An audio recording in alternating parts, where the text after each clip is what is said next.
ಕಾವಿಗೆ ಶಿಕ್ಷೆ. ಈ ಕಾಮಾಂಧ ಪ್ರಜ್ವಲ್ಲ ಈತ ದೋಷಿ ಅಂತ ಈಗಾಗಲೇ ತೀರ್ಪು ಹೊರಗೆ ಬಂದಿದೆ.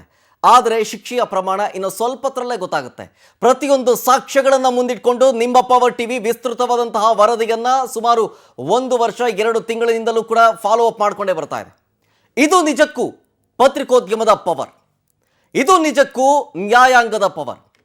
ಪತ್ರಿಕೋದ್ಯಮದ ನಿಜವಾದ ಪವರ್ ಅಂತಂದ್ರೆ ಇದು. ಅದಕ್ಕೆ ಹೇಳಿದ್ದು ಇದು ಪವರ್ ವಿಕ್ಟರಿ ಅಂತ. ಇದು ಈ ಕ್ಷಣದ ಮೇಜರ್ ಸ್ಟೋರಿ.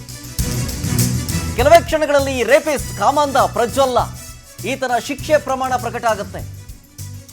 ಹೇಳಲಾಗ್ತಾ ಇರೋದೇನು, ಪ್ರಜ್ವಲ್ಗೆ ಕನಿಷ್ಠ ಅಂತಂದ್ರು 10 ರಿಂದ 14 ವರ್ಷ ಶಿಕ್ಷೆ ಆಗುತ್ತೆ ಅಂತ. ಸೆಕ್ಷನ್ಸ್ಗಳ ಹಂಗಿದವೆ, ಸಾಕ್ಷಿಗಳ ಹಂಗಿದವೆ. ಈಗಾಗಲೇ ಎರಡೂ ಕಡೆಯವರ ವಾದ ಪ್ರತಿವಾದ ಮುಕ್ತಾಯ ಆಗಿದೆ. ಶಿಕ್ಷೆ ಪ್ರಮಾಣ ಪ್ರಕಟ ಮಾಡೋದೊಂದೇ ಬಾಕಿ. ಕೋರ್ಟ್ನಲ್ಲಿ ಗಳಗಳನ್ನೇ ಕಣ್ಣೀರಿಡ್ತಾನೆ ಪ್ರಜ್ವಲ್ಲ. ಶಿಕ್ಷೆಗೆ ಅಂದ್ರೆ ಕಡಿಮೆ ಶಿಕ್ಷೆ ಕೊಡಿ ಸ್ವಾಮಿ ಅಂತ ಮನವಿ ಮಾಡ್ಕೊಳ್ತಾನೆ ಪ್ರಜ್ವಲ್ಲ. ಕಣ್ಣೀರಾಗ್ತಲೇ ಜಡ್ಜ್ ಕೇಳಿದಂತಹ ಒಂದಷ್ಟು ಪ್ರಶ್ನೆಗಳಿಗೆ ಪ್ರಜ್ವಲ್ ರೇವಣ್ಣ ಉತ್ತರವನ್ನ ಕೊಟ್ಟಿದ್ದಾನೆ. ನೋಡಿ, ಆತ ಕಣ್ಣೀರಿಡ್ತಾ ಜಡ್ಜ್ ಕೇಳುವಂತ ಪ್ರಶ್ನೆಗಳಿಗೆ ಉತ್ತರ ಕೊಟ್ಟಿದ್ದೇನು ಅಂತಂದ್ರೆ, ನನ್ನ ವಿರುದ್ಧ ನೇರವಾಗಿ ಯಾರೂ ಬಂದು ಕಂಪ್ಲೇಂಟ್ ಕೊಟ್ಟಿಲ್ಲ. SIT ಒಂದು ನಂಬರ್ ಕೊಟ್ಟು ದೂರು ಕೊಡೋದಕ್ಕೆ ಸೂಚನೆ ಕೊಟ್ಟಿತ್ತು. ಅದರಂತೆ ಯಾರೂ ಕೂಡ ದೂರನ್ನು ದಾಖಲು ಮಾಡಿಲ್ಲ. ಅತ್ಯಾಚಾರ ಮಾಡಿದರೆ ಶಿಕ್ಷೆ ಅನುಭವಿಸ್ತೀನಿ ನಾನು, ಹೀಗಂತ ಧೈರ್ಯವಾಗಿ ಹೇಳಿದ್ದು ಪ್ರಜ್ವಲ್ಲ. ಇದರ ಹಿಂದೆ ದುರುದ್ದೇಶ ಹಾಗೂ ಪಿತೂರಿ ಅಡಗಿದೆ. ಚುನಾವಣೆ ಟೈಮ್ನಲ್ಲಿ ವಿಡಿಯೋ ರಿಲೀಸ್ ಮಾಡಿದ್ದಾರೆ. ನಾನು ಮಹಿಳೆಯನ್ನ ಅತ್ಯಾಚಾರ ಮಾಡೇ ಇಲ್ಲ. ಜಡ್ಜ್ ಮುಂದೆ ರೇಪಿಸ್ಟ್ ಪ್ರಜ್ವಲ್ಲ ಹಿಂಗೆ ಮೊಸಳೆ ಕಣ್ಣೀರು ಸುರಿಸಿದ್ದು. ನಾನು ಅಪರಾಧನೇ ಮಾಡಿಲ್ಲ, ಎಸಗಿಲ್ಲ ಅಂತೇಳಿ ಪ್ರಜ್ವಲ್ ಕಣ್ಣೀರಾಗ್ತಾನೆ. ಆದರೆ ಸಾಕ್ಷಿ ಹೇಳ್ತಾ ಇರೋದು ಗೊತ್ತಿತ್ತು. ಸಾಕ್ಷಿ ಒಂದೊಂದು ಸಾಕ್ಷಿಯೂ ಕೂಡ ಪ್ರಜ್ವಲ್ನ ಈ ಕಾಮಾಂಧನ ಆಟ ಹೆಂಗೆಲ್ಲ ಇತ್ತು ಅಂತ. ಸಾವಿರಾರು ವಿಡಿಯೋಗಳು. ಆತ ಹೇಳ್ತಾನೆ ಜಡ್ಜ್ ಕೇಳುವಂಥ ಪ್ರಶ್ನೆಗಳಿಗೆ. ಚುನಾವಣೆಗೆ 6 ದಿನ ಮುಂಚಿತವಾಗಿ ವಿಡಿಯೋವನ್ನು ರಿಲೀಸ್ ಮಾಡ್ತಾರೆ. ನನ್ನ ವಿರುದ್ಧ ಪಿತೂರಿ, ಬಹಳ ಚಿಕ್ಕ ವಯಸ್ಸಿನಲ್ಲಿ ನಾನು ರಾಜಕೀಯವಾಗಿ ತುಂಬಾ ಮೇಲೆ ಬಂದ್ಬಿಟ್ಟೆ, ಅದಕ್ಕೆ ಇದು ರಾಜಕೀಯ ದುರುದ್ದೇಶದಿಂದ ಹೀಗೆ ಹುನ್ನಾರ ಮಾಡಲಾಗ್ತಾ ಇದೆ ಅಂತ ಅವನು ಹೇಳೋದು. ಎಲೆಕ್ಷನ್ಗೂ ಮೊದಲು ಪಿತೂರಿ ಮಾಡಿದ್ದಾರೆ. ನಾನು ಯಾರನ್ನು ಬ್ಲೇಮ್ ಮಾಡೋದಕ್ಕೆ ಹೋಗಲ್ಲ, ನನಗೆ ಕನಿಷ್ಠ ಶಿಕ್ಷೆಯನ್ನು ವಿಧಿಸಿ ಸ್ವಾಮಿ ಅಂತ ಗೋಗರೆದು ಕಣ್ಣೀರಾಗ್ತಿದ್ದಾನೆ ಕಾಮಿ. ತಪ್ಪು ಮಾಡಿಲ್ಲ ಅಂತಂತಂದ್ರೆ ಒಪ್ಕೊಳ್ಳೋದು ಯಾಕೆ ಅಂತೆ, ಕನಿಷ್ಠ ಶಿಕ್ಷೆಯನ್ನು ವಿಧಿಸಿ ಅಂತ ಕೇಳ್ಕೊಳ್ಳೋದು ಯಾಕೆ? ಹಂಗಾದ್ರೆ ತಪ್ಪೇ ಮಾಡಿಲ್ಲ ಅಂತ ವಾದ ಮಾಡ್ಬೋದಾಗಿತ್ತಲ್ಲ. ಅದಕ್ಕೆ ತಪ್ಪು ಮಾಡಿಲ್ಲ ಅನ್ನೋದಕ್ಕಾದ್ರೂ ಸಾಕ್ಷಿ ಬೇಕಲ್ಲ. ಆದರೆ ಇಲ್ಲಿ ಸಾಕ್ಷಿ ಇರೋದೇನಕ್ಕೆ? ಈ ಪ್ರಜ್ವಲ್ಲ ಮಾಡಿರುವಂತಹ ಈ ಅನಾಚಾರದ ಬಗ್ಗೆ, ಅತ್ಯಾಚಾರದ ಬಗ್ಗೆ ಒಂದೊಂದು ಸಾಕ್ಷಿಯೂ ಕೂಡ ಎಳೆಯಾಗಿ ಬಿಚ್ಚಿಡ್ತಾ ಇದೆ. ಈತ ಮಾಡಿದಂತಹ ಆ ಕರ್ಮಕಾಂಡದ ಬಗ್ಗೆ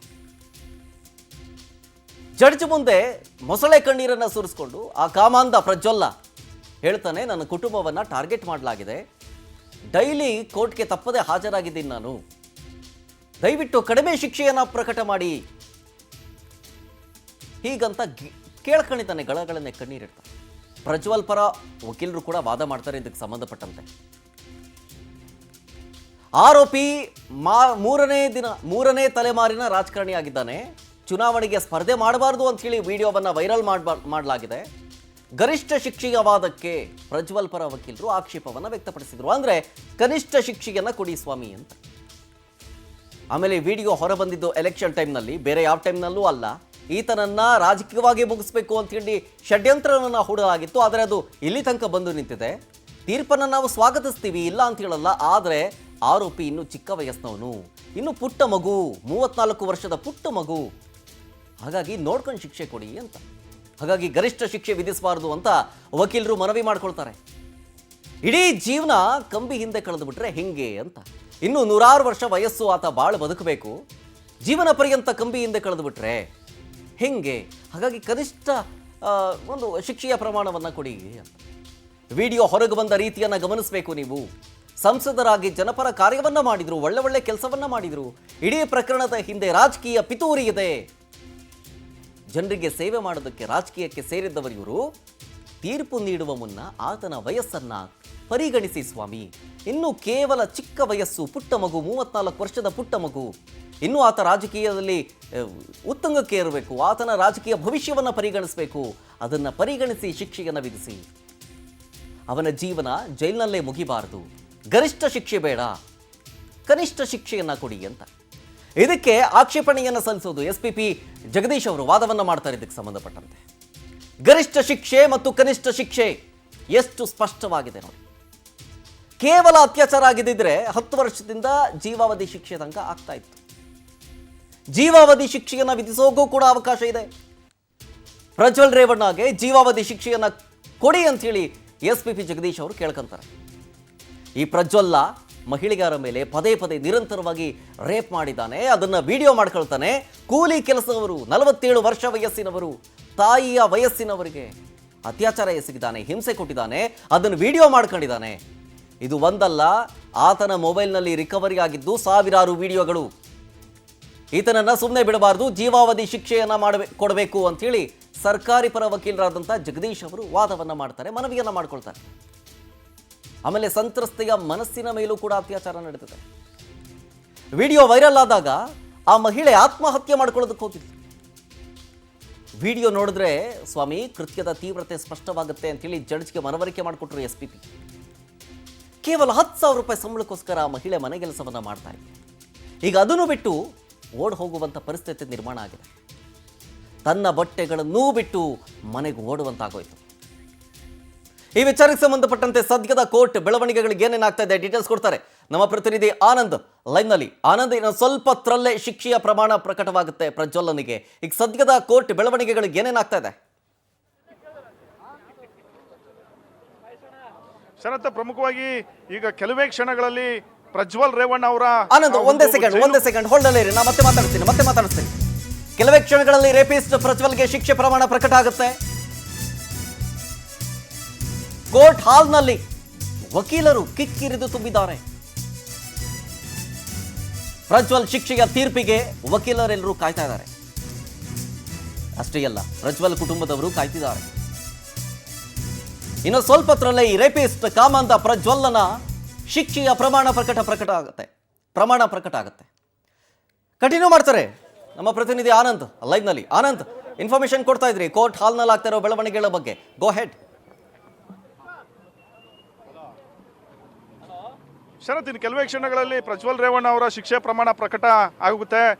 ಬೆಳಗ್ಗೆಯಿಂದನೂ ಕೂಡ ಮಧ್ಯಾಹ್ನದ ಹೊರಗೆ ವಾದ ಪ್ರತಿವಾದ ಎಲ್ಲವನ್ನೂ ಕೂಡ ನ್ಯಾಯಮೂರ್ತಿಗಳು ಆಲಿಸಿದ್ರು. ಅಂತಿಮವಾಗಿ ಈಗ ಶಿಕ್ಷೆಯ ಪ್ರಮಾಣ ಕೆಲವೇ ಕ್ಷಣಗಳಲ್ಲಿ ಹೊರಬೀಳುತ್ತೆ. ಈಗಾಗಲೇ ಪ್ರಜ್ವಲ್ ರೇವಣ್ಣ ಅವರ ವಿರುದ್ಧ 376(2) ಅಡಿನಲ್ಲೂ ಕೂಡ ಒಂದು ಸೆಕ್ಷನ್ ದಾಖಲಾಕಿರ್ತಕ್ಕಂಥ ಹಿನ್ನೆಲೆಯಲ್ಲಿ ಇವರಿಗೆ ಜೀವಾವಧಿ ಶಿಕ್ಷೆನೂ ಕೂಡ ಪ್ರಕಟ ಆಗ್ತಕ್ಕಂಥ ಸಾಧ್ಯತೆಗಳಿರ್ತಕ್ಕಂಥದ್ದು.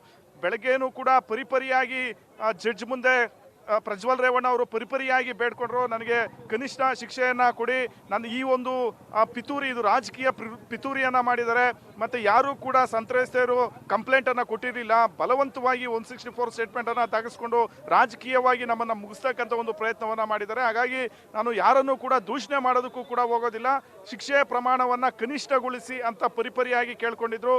ಹಾಗಾಗಿ ನ್ಯಾಯಮೂರ್ತಿ ಗಜಾನನ ಭಟ್ ಅವರು ಯಾವ ರೀತಿಯ ಒಂದು ಶಿಕ್ಷೆಯ ಪ್ರಮಾಣವನ್ನ ಪ್ರಕಟ ಮಾಡ್ತಾರೆ ಅನ್ನೋ ಕುತೂಹಲ ಇರ್ತಕ್ಕಂಥದ್ದು. ಈಗಾಗಲೇ ಕೋರ್ಟ್ ಹಾಲ್ನಲ್ಲಿ ವಕೀಲರು ಕೂಡ ಬಹಳಷ್ಟು ಸಂಖ್ಯೆಯಲ್ಲಿ ಸೇರಿದ್ದಾರೆ, ಮತ್ತೆ ಅವರ ಸಂಬಂಧಿಕರು ಕೂಡ ಬಹಳಷ್ಟು ಸಂಖ್ಯೆಯಲ್ಲಿ ಬಂದಿರತಕ್ಕಂಥದ್ದು. ಒಟ್ಟಿನಲ್ಲಿ ಪ್ರಜ್ವಲ್ ರೇವಣ್ಣ ಅವರ ಒಂದು ಕಾಮ ಪುರಾಣವನ್ನ ಪ್ರತಿ ಎಳೆಯಾಗಿ ನಾವು ಪವರ್ ಟಿವಿನಲ್ಲಿ ತೋರಿಸಿದ್ವಿ. ಜೊತೆಗೆ ಈ ಬಗ್ಗೆ ಕಾನೂನಾತ್ಮಕವಾಗಿ ಕೂಡ ಬಹಳಷ್ಟೊಂದು ಹೋರಾಟವನ್ನ ಮಾಡಿದ್ವಿ. ಈಗ ಪವರ್ ಟಿವಿಗೆ ಸಿಕ್ಕಂತ ಜಯನೋ ಅಂತಾನೆ ಹೇಳ್ಬೋದು. ಮತ್ತೊಂದು ಕಡೆ ಕಾಮಾಂಧ ಪ್ರಜ್ವಲ್ ಏನಿದ್ದಾನೆ, ಇವನು ಎಲ್ಲ ಒಂದು ಕಾನೂನಿನ ನಿಯಮಗಳನ್ನು ಕೂಡ ಗಾಳಿಗೆ ತೂರಿರ್ತಕ್ಕಂಥದ್ದು ಕೂಡ ಈಗ ಆತನಿಗೆ ಮತ್ತಷ್ಟು ಸಂಕಷ್ಟ ಎದುರಾಗ್ತಾ ಇರ್ತಕ್ಕಂಥದ್ದು. ಯಾಕಂದ್ರೆ ಈ ಒಂದು ತನಿಖೆ ಸಂದರ್ಭದಲ್ಲಿ ಆತ ವಿದೇಶದಿಂದ ರಾಜ್ಯಕ್ಕೆ ಬರಬೇಕಾದ್ರೆ ಬಹಳಷ್ಟು ಒಂದು ನಾಟಕ ಮಾಡಿದ್ದ, ಬಹಳಷ್ಟು ವಿಳಂಬನೂ ಕೂಡ ಮಾಡಿದ್ದ. ಇದೇ ಅಲ್ಲದೆ ಈತ ಸಂಸದನಾಗಿದ್ದಂಥವನು, ಇವನಿಗೆ ಕಾನೂನಿನ ಎಲ್ಲ ಅರಿವು ಇತ್ತು, ಆದರೂ ಕೂಡ ಈತ ಕಾನೂನನ್ನ ಕೈಗೆತ್ಕೊಳ್ತಕ್ಕಂಥ ಒಂದು ಕೆಲಸವನ್ನ ಮಾಡಿದ್ದಾನೆ. ಇದೇ ವಿಚಾರವನ್ನ ವಕೀಲರು ಅಂದ್ರೆ ಸರ್ಕಾರದ ಪರ SPP ಜಗದೀಶ್ ಹಾಗೆ ಅಶೋಕ್ ನಾಯಕ್ ಇಬ್ರು ಕೂಡ ಇದೇ ಒಂದು ವಿಚಾರವನ್ನ ಜಡ್ಜ್ ಮುಂದೆ ಮಾತನಾಡಿ ಅವರ ಒಂದು ಗಮನವನ್ನ ಸೆಳೆತಕ್ಕಂಥ ಒಂದು ಪ್ರಯತ್ನವನ್ನು ಕೂಡ ಮಾಡಿದ್ರು. ಯಾಕೆಂದ್ರೆ ಪ್ರಜ್ವಲ್ ರೇವಣ್ಣ ಅವರ ಕುಟುಂಬ ಬಹಳಷ್ಟು ಒಂದು ರಾಜಕೀಯವಾಗಿ ಬಲಾಢ್ಯವಾಗಿರ್ತಕ್ಕಂಥ ಕುಟುಂಬ, ಅವರನ್ನ ರಕ್ಷಣೆ ಮಾಡ್ತಕ್ಕಂಥ ಎಲ್ಲಾ ಕೆಲಸಗಳನ್ನು ಮಾಡಿದ್ರು. ಜೊತೆಗೆ ಸಾಕ್ಷಿ ಆಧಾರಗಳನ್ನು ಕೂಡ ನಾಶ ಮಾಡ್ತಕ್ಕಂಥ ಒಂದು ಕೆಲಸವನ್ನು ಕೂಡ ಮಾಡಿದ್ರು. ಇದೆಲ್ಲವನ್ನು ಕೂಡ ಗಣನೆಗೆ ತೆಗೆದುಕೊಳ್ಬೇಕು ಅನ್ನೋ ಒಂದು ಒತ್ತಾಯವನ್ನ, ಒಂದು ವಾದವನ್ನ ಜಡ್ಜ್ ಮುಂದೆ ಮಾಡಿದ್ರು. ಇದೇ ಅಲ್ಲದೆ ಪ್ರಮುಖವಾಗಿ ತನಿಖಾಧಿಕಾರಿಗಳು ಕೂಡ ಪ್ರಜ್ವಲ್ ರೇವಣ್ಣ ಅವರ ಎಲ್ಲ ಆ ಒಂದು ಕಾಮಾಂಧ ಪುರಾಣ ಏನಿದೆ, ಅವ್ರು ಮಾಡಿರ್ತಕ್ಕಂಥ ಕೃತ್ಯಗಳೇನಿದೆ, ಅವನು ಎಸಗಿರ್ತಕ್ಕಂಥ ಲೈಂಗಿಕ ದೌರ್ಜನ್ಯ ಏನಿದೆ, ಇಲ್ಲಿ ಎಲ್ಲದರ ಬಗ್ಗೆನೂ ಕೂಡ ಎಲ್ಲ ಸಾಕ್ಷ್ಯಾಧಾರಗಳನ್ನು ಸಂಗ್ರಹ ಮಾಡ್ಕೊಂಡು ಈಗಾಗಲೇ ಕೋರ್ಟ್ ಕೂಡ ಸಬ್ಮಿಟ್ ಮಾಡಿದ್ರು. ಸಾಂದರ್ಭಿಕ ಸಾಕ್ಷಿಗಳಾಗಿರ್ಬೋದು ಅಥವಾ FSL ವರದಿ, ಮತ್ತೊಂದು ಕಡೆ ಸುಮಾರು 113 ಸಾಕ್ಷಿಗಳನ್ನು ಸಂಗ್ರಹ ಮಾಡಿ ಎಲ್ಲವನ್ನು ಕೂಡ ಕೋರ್ಟ್ಗೆ ಸಬ್ಮಿಟ್ ಮಾಡಿದ್ದಾರೆ. ಈಗ ಎಲ್ಲವನ್ನು ಕೂಡ ಕೋರ್ಟ್ ಪರಿಶೀಲನೆ ಮಾಡಿ ಅಂತಿಮವಾಗಿ ಇವರಿಗೆ ಜೈಲು ಶಿಕ್ಷೆಯನ್ನು ಪ್ರಕಟ ಮಾಡತಕ್ಕಂಥ ಒಂದು ಕೆಲವೇ ಕ್ಷಣಗಳಲ್ಲಿ ಆಗುತ್ತೆ. ಪ್ರಮುಖವಾಗಿ ಇವರಿಗೆ ಜೀವಾವಧಿ ಶಿಕ್ಷೆ ಪ್ರಕಟ ಆಗ್ತಕ್ಕಂಥ ಸಾಧ್ಯತೆಗಳು ಹೆಚ್ಚಾಗಿರ್ತಕ್ಕಂಥದ್ದು. ಇಲ್ಲದೇ ಇದ್ರೆ 10 ವರ್ಷಗಳ ಕಾಲ, ಕನಿಷ್ಠ 10 ವರ್ಷಗಳ ಕಾಲ ಈತನಿಗೆ ಶಿಕ್ಷೆ ಆಗ್ತಕ್ಕಂಥ ಎಲ್ಲ ಸಾಧ್ಯತೆ ಇದೆ. ಈಗಾಗಲೇ ಈ ಕಡೆ ಶಿಕ್ಷೆಯ ಪ್ರಮಾಣ ಪ್ರಕಟ ಆಗೋದಕ್ಕೆ ಕೆಲವೇ ಕ್ಷಣಗಳು ಬಾಕಿ ಇದ್ರೆ, ಮತ್ತೊಂದು ಕಡೆ ಅವರ ಪರ ವಕೀಲರು ಮತ್ತೆ ಅವರ ಸಂಬಂಧಿಕರು, ಅವರ ಮನೆಯವರು ಕೂಡ ಈಗಾಗಲೇ ಹೈಕೋರ್ಟ್ ಮೊರೆ ಹೋಗೋದಕ್ಕೂ ಕೂಡ ಎಲ್ಲ ರೀತಿಯ ಒಂದು ಸಿದ್ಧತೆಯನ್ನ ಮಾಡ್ಕೊಂಡಿರ್ತಕ್ಕಂಥದ್ದು. ಜನಪ್ರತಿನಿಧಿಗಳ ವಿಶೇಷ ನ್ಯಾಯಾಲಯದ ಏನು ಒಂದು ತೀರ್ಪನ್ನ ಕೊಡುತ್ತೆ, ಆ ತೀರ್ಪನ್ನ ಪ್ರಶ್ನೆ ಮಾಡಿ ಹೈಕೋರ್ಟ್ಗೆ ಹೋಗೋದಕ್ಕೆ ಸಿದ್ಧತೆಯನ್ನು ಈಗಾಗಲೇ ಮಾಡ್ಕೊಂಡಿದ್ದಾರೆ. ಒಂದು ವೇಳೆ ಹೈಕೋರ್ಟ್ನಲ್ಲಿ ಏನಾದರೂ ತಡೆ ಸಿಕ್ಕಿದ್ದೆ ಆದ್ರೆ ಇವರಿಗೆ ಜಾಮೀನು ಕೂಡ ಸಿಗ್ತಕ್ಕಂಥ ಒಂದು ಸಾಧ್ಯತೆ ಇರತಕ್ಕಂಥದ್ದು. ಇದೇ ಅಲ್ಲದೆ ಇನ್ನೂ 3 ಪ್ರಕರಣಗಳೇನಿದೆ ಅದರಲ್ಲೂ ಕೂಡ ಅವರಿಗೆ ಜಾಮೀನು ಒದಗ್ತಕ್ಕಂಥ ಒಂದು ಸಾಧ್ಯತೆ ಇದೆ. ಇಲ್ಲದಿದ್ರೆ ಹೈಕೋರ್ಟ್ನಲ್ಲಿ ಏನಾದರೂ ಹಿನ್ನಡೆ ಆದರೆ ಅವರು ಸುಪ್ರೀಂ ಕೋರ್ಟ್ಗೆ ಹೋಗಬೇಕಾಗುತ್ತೆ. ಅಲ್ಲೂ ಕೂಡ ಏನಾದರೂ ಹಿನ್ನಡೆ ಆದರೆ ಪ್ರಜ್ವಲ್ ರೇವಣ್ಣ ಅವರ ಜೀವನ ಪೂರ್ತಿನೂ ಕೂಡ ಜೈಲಲ್ಲೇ ಕಳಿಬೇಕಾದಂಥ ಒಂದು ದುಸ್ಥಿತಿನೂ ಕೂಡ ಎದುರಾಗುತ್ತೆ. ಒಟ್ಟಿನಲ್ಲಿ ಇಡೀ ರಾಜ್ಯ ಇವತ್ತು ಎದುರು ನೋಡ್ತಾ ಇದೆ ಅಂತ ಒಂದು ಶಿಕ್ಷೆಯನ್ನ ಇವತ್ತು ಅದು ದೇವೇಗೌಡರ ಕುಟುಂಬದ ಒಂದು ಕುಡಿಗೆ ಈ ರೀತಿ ಪ್ರಕಟ ಮಾಡ್ತಾ ಇರ್ತಕ್ಕಂಥದ್ದು ಈ ವಿಚಾರ ಆಗಿರೋದ್ರಿಂದ ಇಡೀ ರಾಜ್ಯನೂ ಕೂಡ ಬಹಳಷ್ಟು ಕುತೂಹಲದಿಂದ ನೋಡ್ತಿದೆ. ಶರತ್, ಮತ್ತೊಂದ್ ಕಡೆ ಆನಂದ್, ಈಗ 10 ವರ್ಷ ಜೈಲು ಶಿಕ್ಷೆ ಆದ್ರೂ ಆಗ್ಲಿ, 14 ಆಗ್ಲಿ, ಅಥವಾ ಅದೇ ನೀವು ಹೇಳಿದಾಗೆ ಜೀವಾವಧಿ ಶಿಕ್ಷೆ ಆಗ್ಲಿ, ಬಟ್ ಓವರ್ ಆಲ್ ಆಗಿ ಈ ಶಿಕ್ಷೆಯ ಪ್ರಮಾಣ ಪ್ರಕಟ ಆದ ನಂತರ ಪ್ರೊಸೀಜರ್ಸ್ಗಳ ಬಗ್ಗೆ ಇನ್ಫಾರ್ಮೇಶನ್ ಕೊಡೋದಾದ್ರೆ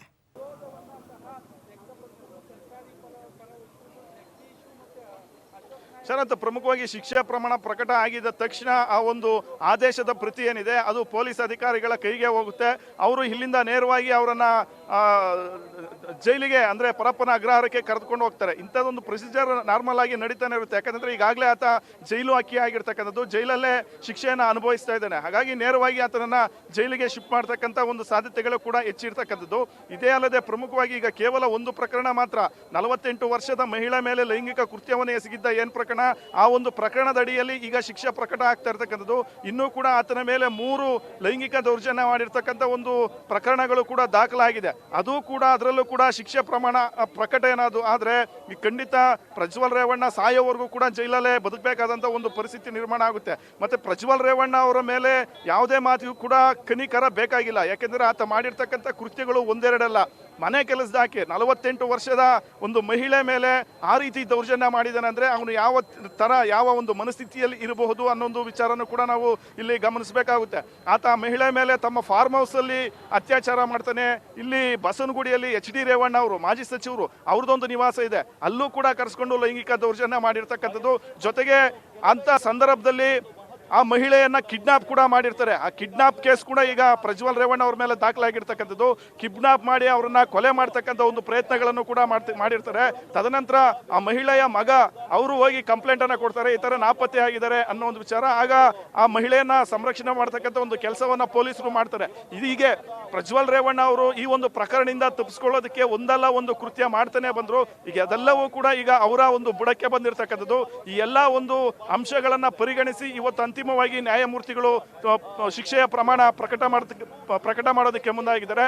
ಅಂದುಕೊಂಡಂತೆ ಕನಿಷ್ಠ ಅವರಿಗೆ 10 ವರ್ಷಗಳ ಕಾಲ ಜೈಲು ಶಿಕ್ಷೆ, ಇಲ್ಲಾಂದ್ರೆ ಜೀವಾವಧಿ ಶಿಕ್ಷೆನೂ ಕೂಡ ಬೀಳ್ತಕ್ಕಂಥ ಒಂದು ಸಾಧ್ಯತೆ ಇದೆ. ಶರತ್, ಮತ್ತೊಂದ್ ಕಡೆ ಆನಂದ್, ಈಗ SPP ಅವರ ವಾದವನ್ನ ನಾವು ಗಮನಿಸಿದ್ವಿ ಆಗ್ಲೇನೆ. ಏನಂತಂದ್ರೆ ಈತ ಬಡವ ಅಲ್ಲ, ಕರೋಡ್ಪತಿ ಇದ್ದಾನೆ, ಇವನಿಗೆ ಗರಿಷ್ಠ ಶಿಕ್ಷೆ ಕೊಡಬೇಕು, ಜೊತೆಗೆ ಗರಿಷ್ಠ ಅಂದ್ರೆ ದೊಡ್ಡ ಮಟ್ಟದಲ್ಲಿ ಒಂದು ಫೈನ್ ಹಾಕಬೇಕು ಅಂತ. ಅಂದ್ರೆ ಈತೇನು ಕರೋಡಪತಿ ಇದ್ದಾನೆ, ಹಾಗಾಗಿ ಸಂತ್ರಸ್ತೆಗೂ ಒಂದಷ್ಟು ಹಣದ ಸಹಾಯ ಆಗುತ್ತೆ, ಹಾಗಾಗಿ ಫೈನ್ ದಂಡ ಕೂಡ ಜಾಸ್ತಿ ಕೊಡಬೇಕು, ಜೊತೆಗೆ ಶಿಕ್ಷೆ ಪ್ರಮಾಣವೂ ಕೂಡ ಜಾಸ್ತಿ ಮಾಡಬೇಕು ಅಂತ ಈ ವಾದದ ಬಗ್ಗೆ ಖಂಡಿತವಾಗ್ಲೂ ಶರತ್, ಎಲ್ಲ ಅಂಶಗಳನ್ನು ಕೂಡ SPP ಜಗದೀಶ್ ಅವರು ಜಡ್ಜ್ ಮುಂದೆ ಪ್ರಸ್ತಾಪವನ್ನ ಮಾಡ್ತಾರೆ. ಯಾಕೆಂದ್ರೆ ಪ್ರಜ್ವಲ್ ರೇವಣ್ಣ ಸಂಸದರಾಗಿದ್ದಂಥವ್ರು, ಅವರು ಕಾನೂನುಗಳನ್ನ ಒಂದು ಕಾನೂನು ಜಾರಿ ಮಾಡ್ತಕ್ಕಂಥ ಒಂದು ಸ್ಥಾನದಲ್ಲಿದ್ದಂಥವ್ರು, ಅವರೇ ಈ ರೀತಿ ಕಾನೂನನ್ನ ಕೈಗೆತ್ಕೊಂಡಿದ್ದಾರೆ.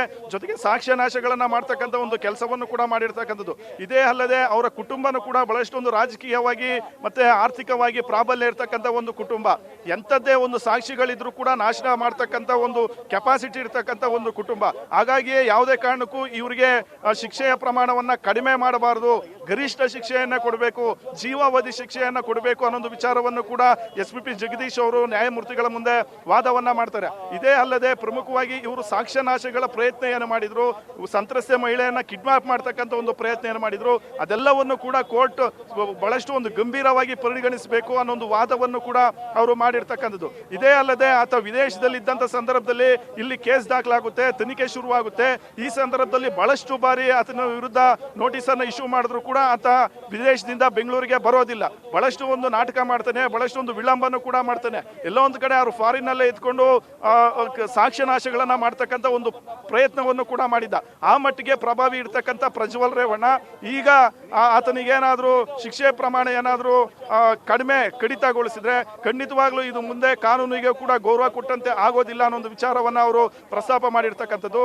ಇಂಥ ಪ್ರಭಾವಿ ವ್ಯಕ್ತಿ, ಇಂಥ ಬುದ್ಧಿವಂತ ವ್ಯಕ್ತಿ ಎಲ್ಲವನ್ನೂ ಕೂಡ ಇದೆ, ಸಾಮಾಜಿಕವಾಗಿ ಆರ್ಥಿಕವಾಗಿ ಎಲ್ಲಾ ವಿಚಾರಗಳು ಕೂಡ ಗೊತ್ತಿದ್ರು ಕೂಡ ಬಹಳಷ್ಟು ಮಹಿಳೆಯರ ಮೇಲೆ ಲೈಂಗಿಕ ದೌರ್ಜನ್ಯವನ್ನ ಎಸಗಿರ್ತಕ್ಕಂಥದ್ದು. ಹಾಗಾಗಿ ಈತನ ವಿಚಾರದಲ್ಲಿ ಯಾವುದೇ ಕಾರಣಕ್ಕೂ ಕೂಡ ಕನಿಕರ ತೋರಿಸೋದು ಬೇಡ, ಇವರಿಗೆ ಸೂಕ್ತ ಶಿಕ್ಷೆ ಆಗಲೇಬೇಕು ಅಂತ SPP ಜಗದೀಶ್ ಅವರು ನ್ಯಾಯಮೂರ್ತಿಗಳ ಮುಂದೆ ವಾದವನ್ನ ಮಂಡನೆ ಮಾಡ್ತಾರೆ. ತದನಂತರ ಅವರ ಪ್ರಜ್ವಲ್ ರೇವಣ್ಣ ಅವರ ಪರ ವಕೀಲರು ಕೂಡ ಶಿಕ್ಷೆ ಪ್ರಮಾಣವನ್ನ ಕಡಿತ ಮಾಡಬೇಕು ಅನ್ನೋ ಒಂದು ವಾದವನ್ನು ಕೂಡ ಮಾಡ್ತಾರೆ. ಯಾಕಂದ್ರೆ ಪ್ರಜ್ವಲ್ ರೇವಣ್ಣ ವಿರುದ್ಧ ಬೇರೆ ಯಾವುದೇ ರೀತಿಯ ಕ್ರಿಮಿನಲ್ ಕೇಸ್ಗಳಿಲ್ಲ ಅಥವಾ ಬೇರೆ ಯಾವುದೇ ರೀತಿಯ ಕ್ರಿಮಿನಲ್ ಆಕ್ಟಿವಿಟೀಸ್ಗಳಲ್ಲಿ ಅವರು ಪಾಲ್ಗೊಂಡಿಲ್ಲ. ಇದೇ ಮೊದಲ ಪ್ರಕರಣ ಆಗಿರ್ತಕ್ಕಂಥ ಒಂದು ಹಿನ್ನೆಲೆಯಲ್ಲಿ ಅವರಿಗೆ ಶಿಕ್ಷೆಯ ಪ್ರಮಾಣವನ್ನ ಕಡಿತಗೊಳಿಸಬೇಕು ಅಥವಾ ಕನಿಷ್ಠ ಶಿಕ್ಷೆಯನ್ನ ಕೊಡಬೇಕು ಅನ್ನೋ ಒಂದು ಮನವಿಯನ್ನ ಮಾಡ್ಕೊಳ್ತಾರೆ. ತದನಂತರ ಪ್ರಜ್ವಲ್ ರೇವಣ್ಣ ಅವ್ರಿಗೂ ಕೂಡ ಜಡ್ಜ್ ಒಂದು ಪ್ರಶ್ನೆಯನ್ನ ಮಾಡ್ತಾರೆ, ತಮಗೇನಾದ್ರೂ ಹೇಳೋದು ಇದೆಯಾ ಅದನ್ನ ಹೇಳಿ ಅಂತ.